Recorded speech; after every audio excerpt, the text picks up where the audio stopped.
Welcome to the Jason Capson channel. Today, I want to talk about TRT. I've been getting a lot of questions about TRT. I've been getting a lot of people ask me about my background in martial arts and in bodybuilding. And specifically, I've been getting questions from mostly older men asking, men in midlife, we're not old, we're in midlife, asking me about TRT, asking me about my experience with other forms of enhancements, we'll say, other forms of PEDs and things like that. And first, let me just say this straight up. I'm not condoning the use of PEDs or TRT. I am not a doctor. I'm not telling people to do this or not do this. It's 100% up to you. It might be illegal where you live. Make sure you check with the laws, talk to a lawyer. I don't know, do some research. Find out if it's legal or illegal to have PEDs, TRT where you live. Where I live, it's not illegal. TRT is not illegal as long as you have a prescription to do so. So my experience started way back in the day. In fact, I started PEDs when it was actually legal. They weren't considered whatever class of drug they are now. I started as a bodybuilder, natural bodybuilder, and quickly realized that in order to compete at the national level, that I would have to, at least look into it. I did a lot of research, a lot of study, and things were different back in the day. We actually had to have a book. There was a book called the Underground Steroid Handbook. It had pictures of different types of steroids and what to look for to make sure they were real, and if they were fake, what to check for. And I got to a point in my bodybuilding career when I was younger and stupid, be honest with you, and my father basically threatened to kill me because he did find out that I was taking steroids in my early 20s. And I did it because I really did have the ambition to turn professional. I wanted to be a professional bodybuilder, and I was living in Florida for a minute, and that was the goal, was to go in and try to become a professional bodybuilder. At that time, I'd won a show here, and then I was training for the nationals, and basically abusing steroids at the time, for sure. Trying to get up to 275 pounds. I was 5'11", 6 feet tall at the time, because I'm shrinking apparently. But I was 6 feet tall, then somehow got to 5'11", 5'10 and a half, whatever. Apparently you shrink as you get older, and I'm sure all those squats and all the stuff that I've done over the years in the gyms probably didn't help. But suffice to say that I wasn't necessarily doing it the right way. There was certainly no medical help. There was no doctors that were guiding me. There was no one did that back in the day. It was frowned upon. Steroids killed you. And today, as we all know, there's a lot more research out there, and there's millions and millions of men taking TRT every single day. My experience, again, there is a big difference between taking a full-blown cycle and doing it for bodybuilding or for whatever the case may be, and training and eating a specific way for bodybuilding. This is what that looks like.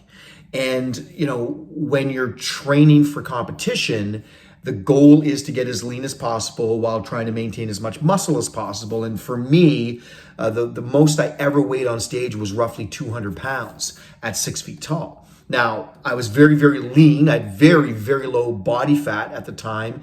But I still believe, even to this day, I believe that being able to put on size and being able to eat to put on size is a genetic gift. And I didn't have that gift. It was so incredibly hard for me to put on quality size. I got up to about 250, 255, and I was probably around 10, 11% body fat. I was a big dude.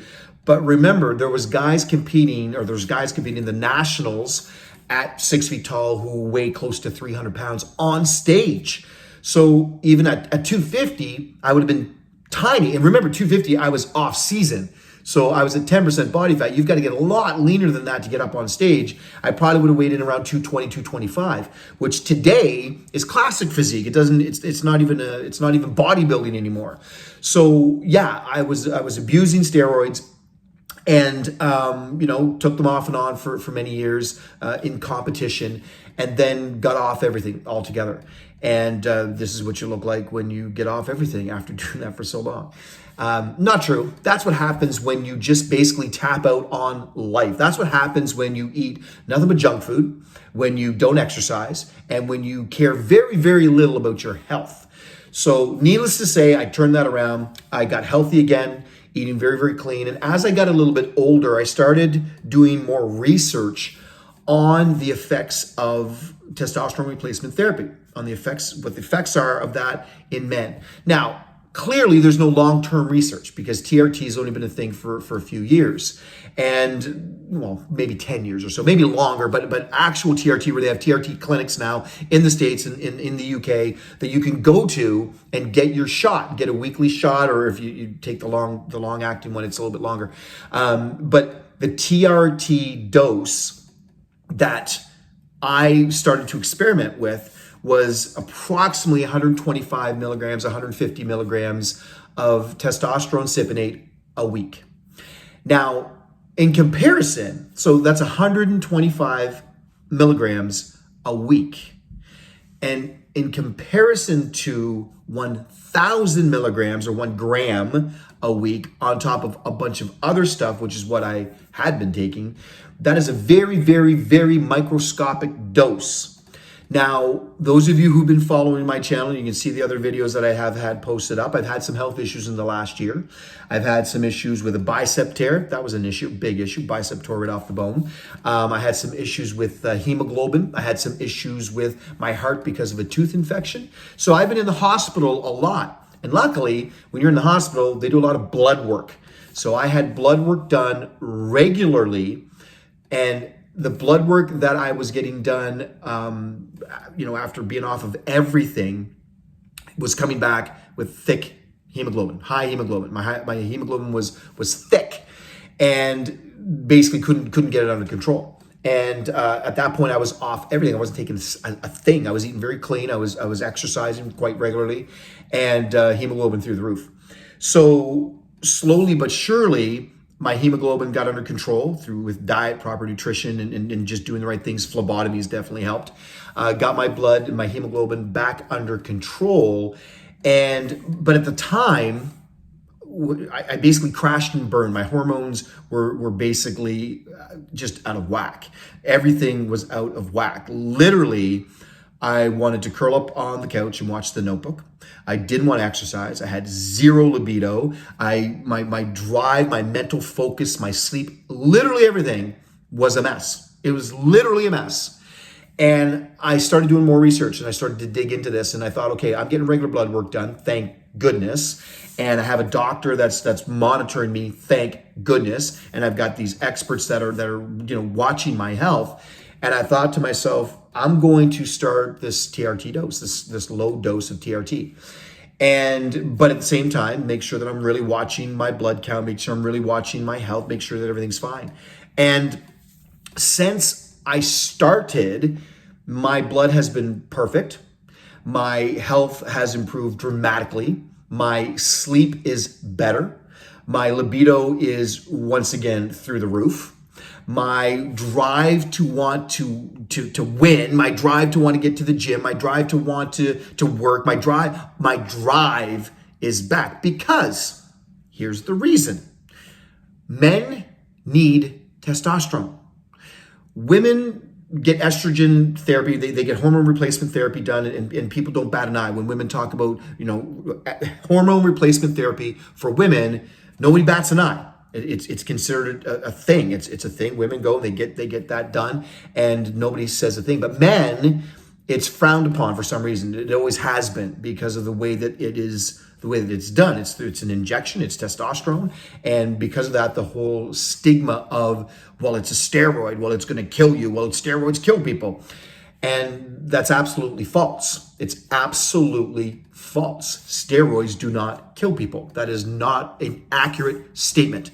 TRT replacement therapy done under a doctor's supervision, done properly, can actually help improve some men's health. And in my case, it has helped a lot of different things in my life. Now, Again, I'm not suggesting that this is for everybody. I'm just telling you my experience with TRT. I used to abuse steroids. Absolutely, I did when I was a competitive bodybuilder. I absolutely, and so did everybody. Everybody that competes abuses steroids. Not everybody. I take that back, please. I take it back. Forget I just said that. Not everybody, but most people, including a lot of people that you work with, a lot of people that you go to school with, a lot of people that you see walking up and down. There's a lot of people that take it that nobody knows about. It's not just bodybuilders. It's not just athletes. The biggest abusers of steroids on the planet is Hollywood, followed by normal people, followed by athletes. So people need to figure that out. And I know this firsthand, that there is a lot of people, men and women, a lot of women abuse steroids. It's a myth that it's just great big giant wrestlers or great big giant footballs that take the steroids. It's not true. It's not true at all. TRT has, for me, been a game changer because it does get your testosterone levels up to basically a base level where you feel great. Now, again, there's a big difference between TRT and steroid abuse. And it's basically just, like I said, 125 milligrams a week as compared to 1 gram, 1,000 milligrams a week, which is what I was taking, and a whole lot of other stuff too, to look like that. And I don't want to look like that anymore. I mean, that was great back in the day when I was competing, but at 51 years of age, my concern is my health. My concern is all those other factors, sleep and libido and drive and focus. And TRT, absolutely, without a shadow of a doubt, for me, at 125 milligrams split up into 2 doses over a week, has been an absolute game changer. So that's just been my experience. I know there's other people out there. You can watch other videos. There's lots of other people that are doing TRT. There's a great doctor that has a YouTube channel, and that's kind of his specialty is TRT. There's lots of information out there, but the most important thing that if you're going to consider doing this, A, make sure it's legal.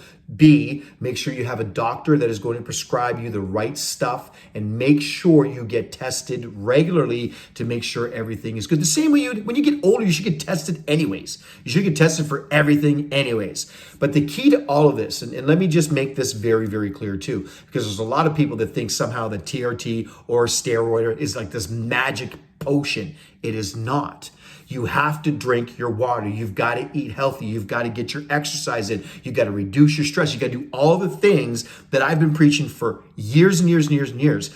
It's the same thing as taking a supplement, except most supplements are garbage. Let's be honest. There's not a whole lot of good supplements out there. There's a multi-billion-dollar industry that takes money from people every single day, and they think that these supplements somehow are helping their health. Eat food. Eat whole nutrient-dense foods. And if you decide to do anything, doesn't matter what it is, if it's estrogen replacement for women, if it's testosterone replacement for men, if it's hormone, it doesn't matter what it is. Make sure you do your research and make sure you check with a qualified doctor to help you and to monitor you along the way.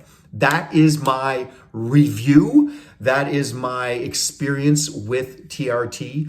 And again, that's just been my experience. You have to have your own experience. But anyways, at the end of the day, stay healthy, stay safe. Take care, guys.